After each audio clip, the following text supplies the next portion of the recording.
perhatikan ini berat ini bagi laki-laki. Ini jauh.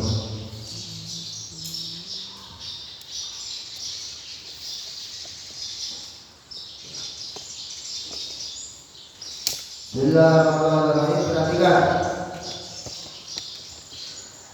Faqala al-muhaddits rahimahullahu ta'ala wa nafa'ana bi 'ulumihi wa bi 'ulumi masyayikhina wa bi 'ulumi sayyidina salihin fi dharain. Amin ya rabbal alamin.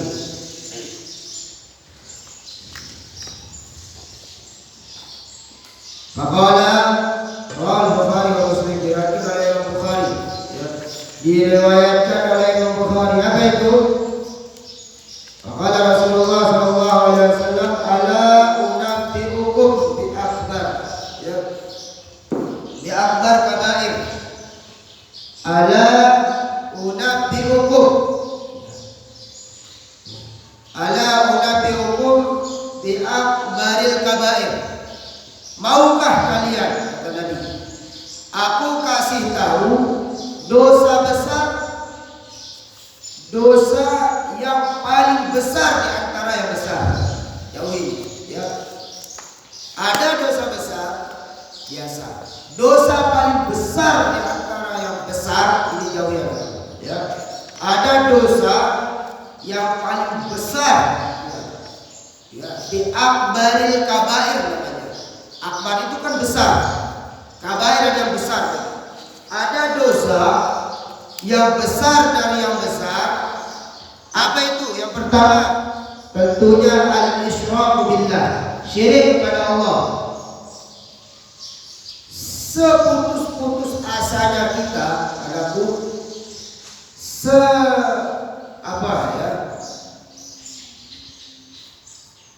seberat apapun musibah kita yang kita dapatkan, maka jauhi yang namanya apa? Syirik kepada Allah. Banyak orang yang putus asa sehingga syirik kepada Allah, banyak anakku. Mana contohnya? Ya, karena memang dia penuh penderitaan. Akhirnya apa? Dia pergi ke orang, ke mana? Ke dukun-dukun. Ya, minta adu nasib, minta ke dukun-dukun. Ya, orang pintar macam dukun. Ya, dia minta ke dukun-dukun, macam dia minta. Kenapa? Karena susah, menderita, hanya putus asa. Lalu dukun, barang siapa yang percaya kepada dukun, maka 40 hari 40 malam sholatnya tidak diterima. Dukun apa maksudnya? Dukun yang syirik kepada Allah maksudnya, ya. Dukun yang pemuja iblis, ya. Dukun pemuja jin, ya. Kalau dukun beranak beda. Kalau dukun beranaknya itu COVID larinya, ya, bukan dukun COVID. Ya, orang yang mengurus orang beranak bukan dukun dia, ya. Tapi kalau dukun itu katanya kalau belum dia menyekutukan Allah, maka ilmunya tidak manjur. Dukun itu dukun-dukun yang syirik kepada Allah. Barang siapa yang syirik, yang ikut mempercayainya, maka itu akbarul kabair. Jauhi ini.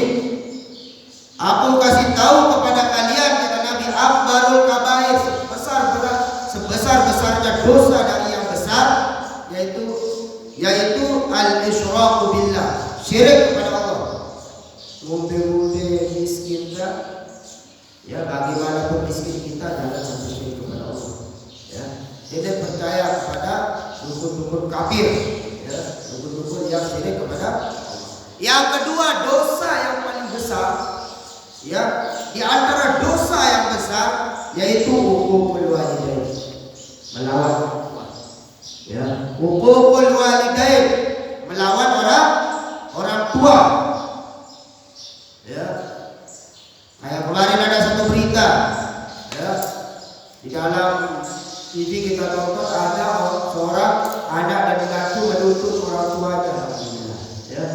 Ini dosa yang paling besar, ya. Dan dosa ini langsung diberikan akibatnya di dunia, hukukul walidain, durhaka kepada orang tua. Ya. Silakan kita jadi orang hebat, tapi di hadapan orang tua kita tetap anak. Silakan jadi tuan guru, silakan jadi profesor, doktor, insinyur. Ya, silakan mau jadi apapun kita, silakan. Tetapi di hadapan orang tua kita tetap anak.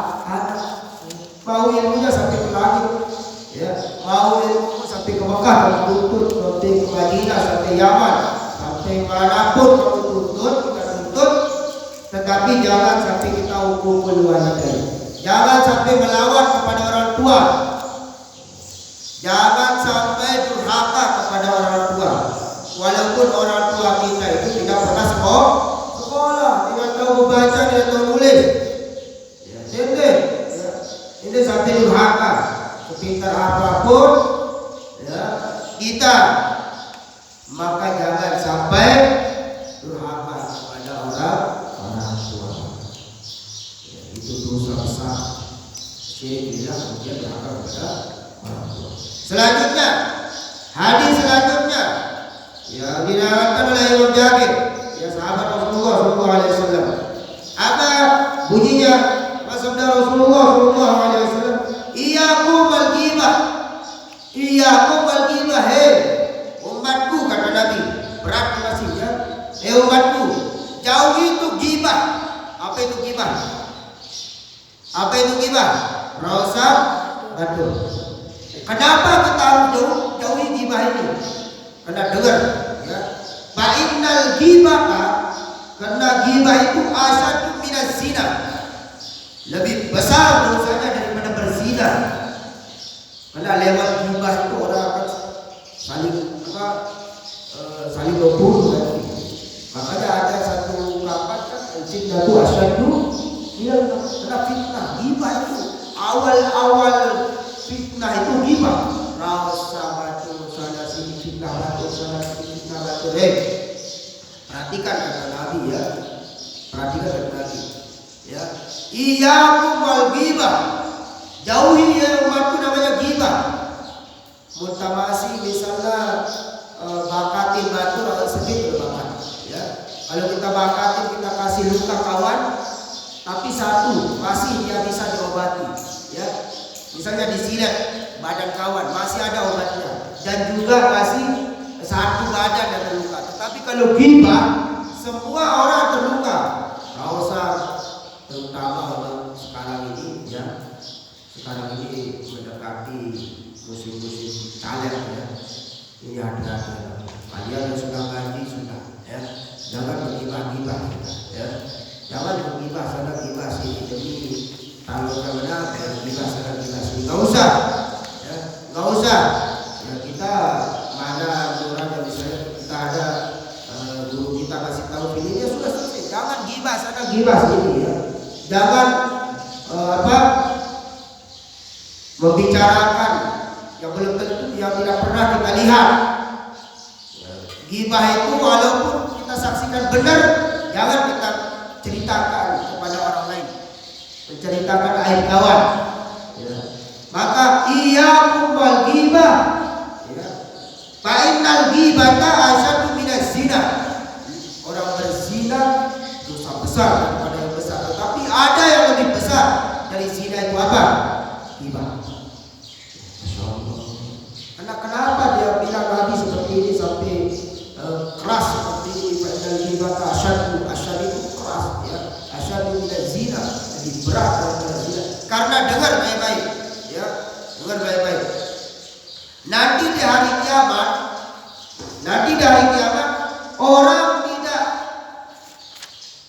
melangkah kepada kepada pintu surga, tidak melangkah ke pintu surga kecuali dosa-dosa ataupun pahala dia sudah terima. Misalnya ini pahalanya betul banyak, ngaji rajin, selaput rajin, tapi dia ghibah di situ. Orang yang digibah ambil pahalanya ya. Dosanya orang digibah diambil dia ya. Terus dosanya orang yang digibahnya ya, digibahnya diambil, kemudian pahalanya diambil sama orang yang digibahnya. Terus begitu sampai nggak ada pahalanya, habis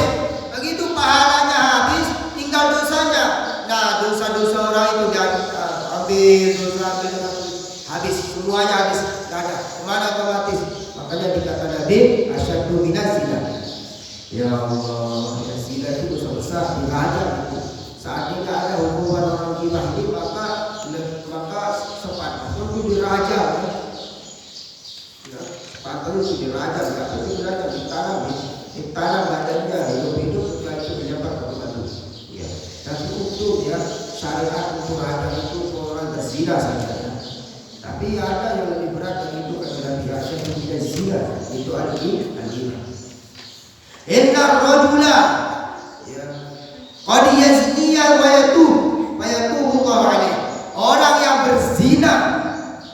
yang berzina kalau dia bertobat ikhlas betul-betul dan dia sudah misalnya kalau dia zina muhsan atau zina yang ghairu muhsan umpama selesai dia terima hukuman maka fayatubu, setelah dia bertobat ya, setelah wayatubu Allah alaih, maka Allah ampuni dosanya.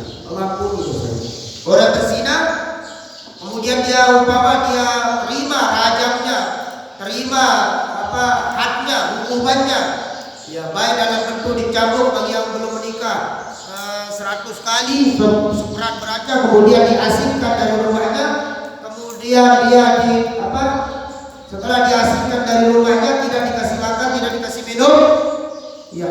Begitu juga orang yang muhsan ditanam badannya hidup-hidup kemudian dirajam ya, itu hukuman zina. Kalau dia dia bertobat kepada Allah, diampuni dosanya kepada Allah ya. Wa inna sahibal ghibah, sedangkan orang yang sahibnya ghibah, temannya orang ghibah, la yaghfirullahu ta'ala lahu, tidak diampuni dosa-dosanya hatta yaghfiru lahu sahibu, sampai orang-orang yang digibahnya itu memaafkannya. Bagaimana ya? Ya Allah, bagaimana kalau orang yang kita gibah misalnya ya, yang kita jauh dari rumah kita, harus kita ke situ minta maaf. Kalaupun tidak minta maaf, tidak dimaafkan sama orang yang digibah, sampai hari kiamat dosa kita dimakan nangis air mata ya, dimakan nangis darah, tidak akan diampuni dosa-dosa kita. Itu sebabnya Nabi bersabda, "Fa'innal ghibah asyaddu minaz zina." Paham deh? Paham enggak di sini? Ini hadis dari Sayyidina Jabir. Diriwayatkan oleh Imam Jabir, bukan kata kita. Ini hadis. Bagaimana caranya? Makanya ada kalimat ulama yang mengatakan as-suktu hikmah. Ya, diam itu lebih baik daripada banyak bicara. Lebih baik diam. Ya, lebih baik diam. Ya, itu hikmah luar biasa. Paham enggak? Kalau kita, terutama yang perempuan nih, sampaikan ke teman-teman kalian, bahwa mulai pondok mulai gibah batu. Gibah batu fulana binti fulan, boleh bul keriting. Dan telinga kedok. Macam isi gibah batu. Dia tahu apa balik alis macam-macam. Itu hati-hati. Dosa yang seperti itu tidak akan diampuni oleh Allah walaupun sujud kita bertahun-tahun, berabad-abad, selama orang yang kita gibah itu belum kita minta maaf dan belum memaafkan. Bagaimana kalau kita minta maaf ya, belum dia maafkan, itu kan terserah dia kepada Allah. Yang penting kita sudah minta maaf kepada Allah. Mulai yang lagi masalah gibah dia dia minta maaf. Ternyata gibah ini dosanya dosa besar daripada yang besar, lebih besar daripada dosa zina. Minta maaf. Nah masalah yang kedua apa? Kalau berdaya di akhirat, kalau berdaya di akhirat ada apa aja? Ya bertanggungan. Yang penting kita sudah minta maaf. Sebelum terjadi yang lebih besar dosa yang kita lakukan, maka jangan menggibah, jangan bergibah. Masya Allah, dosa yang gibah itu. Sedangkan gibah itu kata Nabi, la yaghfirullah, tidak diampuni oleh Allah. Gibah itu la yaghfirullah,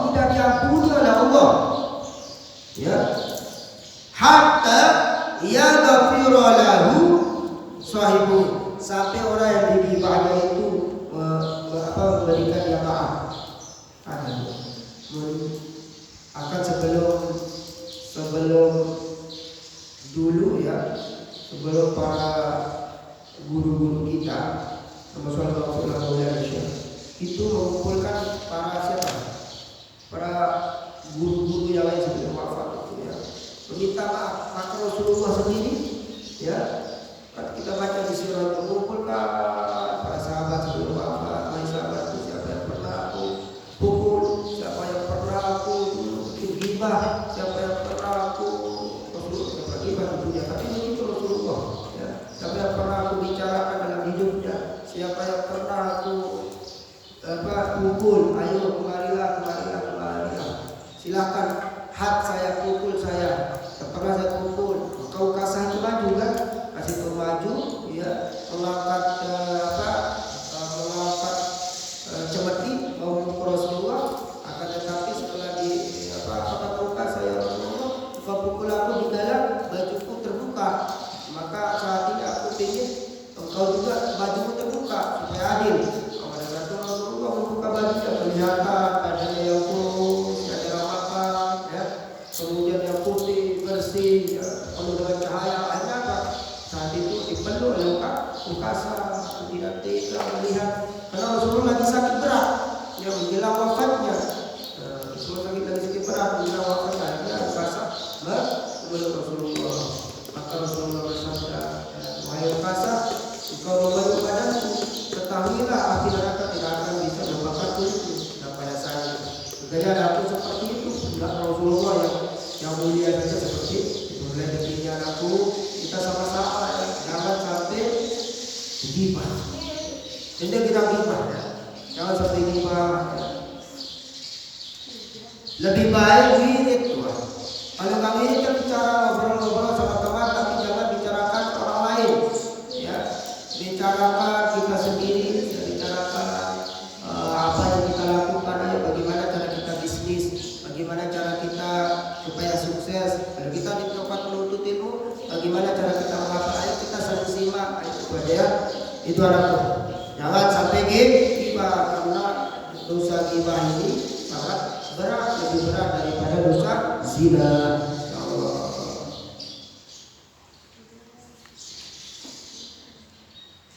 Nah, selanjutnya ya, ini lagi disampaikan hadis selanjutnya berkenaan dengan zina. Hadis Ibnu Abbas, dari Abdullah bin Abbas, iyyakum waz-zina, jauhi namanya zina.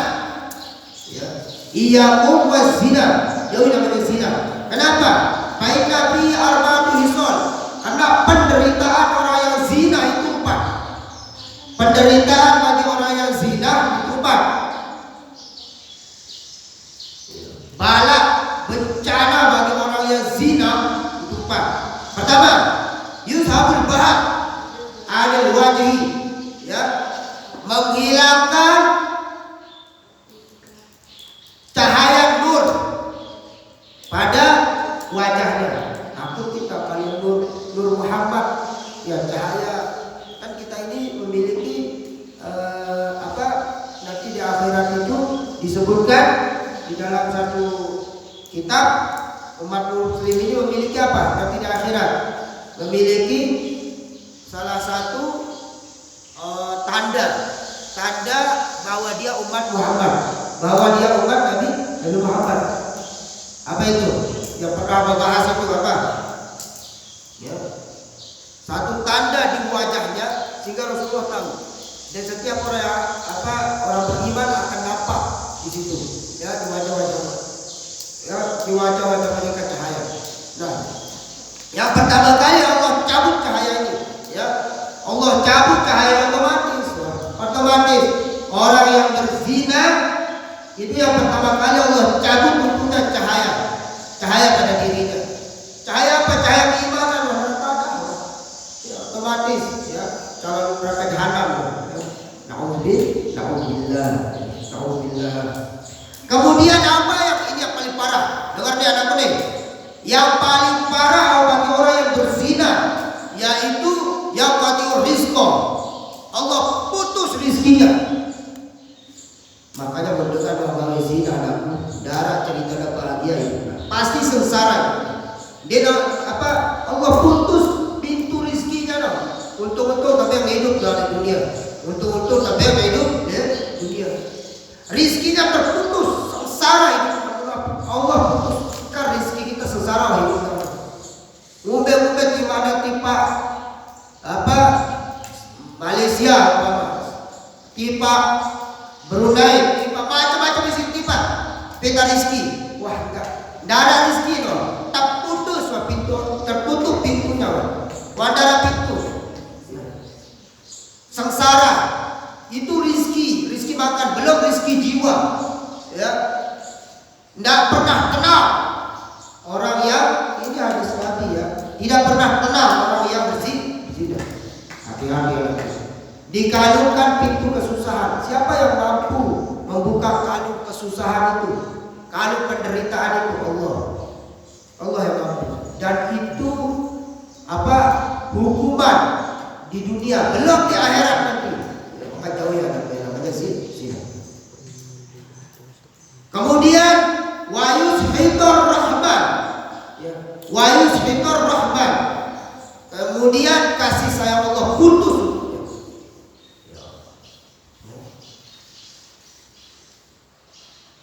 Kemudian kalau bahasa kita wa yushitur rahman ini pintu kasih sayang tertutup tentunya.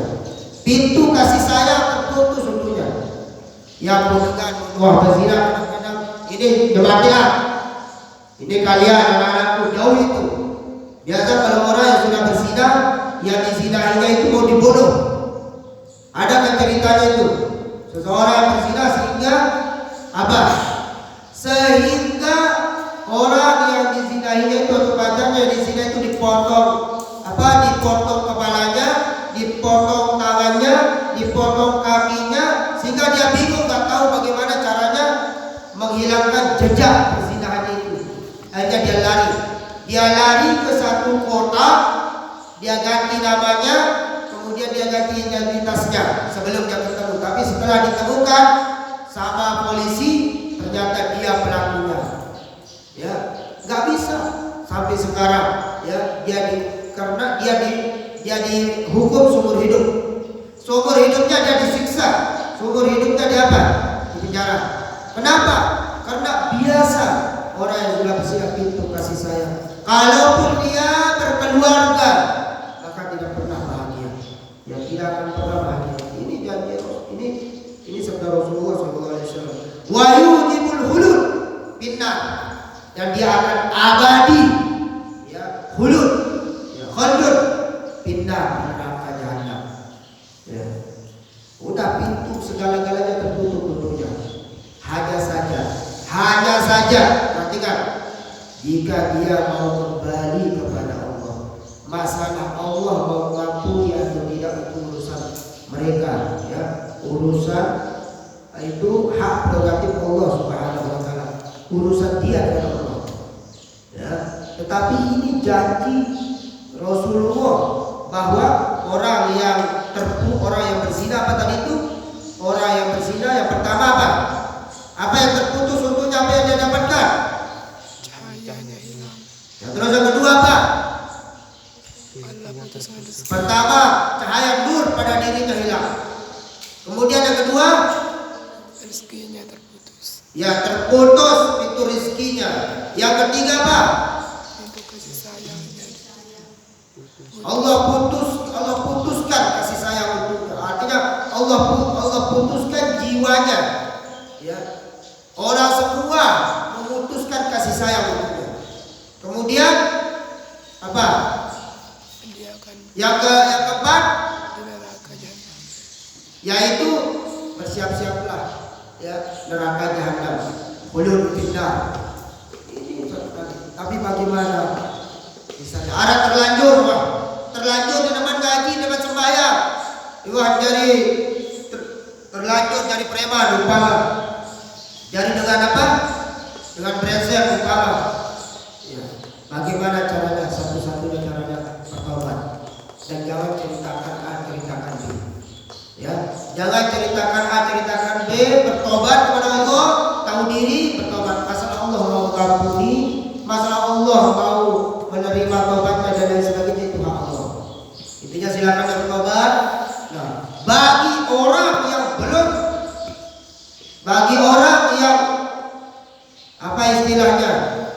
Kita semoga jauhi oleh Allah Subhanahu wa Ta'ala. Jangan sampai kita lakukan. Ya. Jangan sampai kita lakukan dan namanya pekerjaan istri. Hati-hati, ya.